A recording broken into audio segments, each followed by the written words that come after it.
Evidence of the existence of these biolabs in Ukraine, their vulnerability, and therefore the need to take immediate action to secure them is beyond dispute.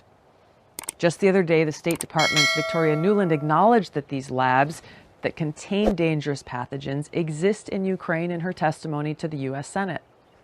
Ukraine has biological research facilities, which, in fact, we are now quite concerned Russian forces may be seeking to gain control of. So we are working with the Ukrainians on how they can prevent any of those research materials from falling into the hands of Russian forces should they approach. In a Pentagon fact sheet dated March 11th, there are numerous statements that both directly and indirectly confirm the existence of these biolabs.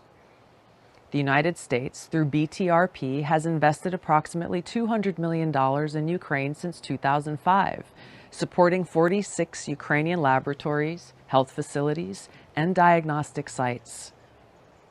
On CBS Face the Nation on March 13th, CBS national security correspondent David Martin said that he'd spoken to a Pentagon official just that morning who told him they're concerned about the existence of these biolabs in Ukraine.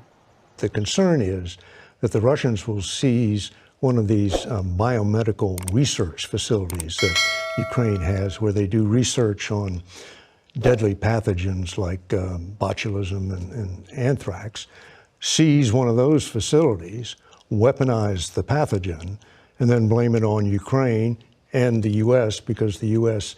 has been providing support for some of the research being done in those facilities.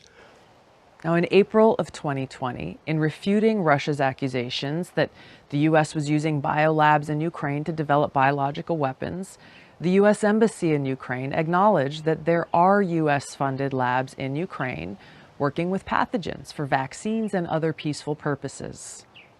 In a CNN fact check on March 10th, 2022, there are U.S.-funded biolabs in Ukraine. That much is true.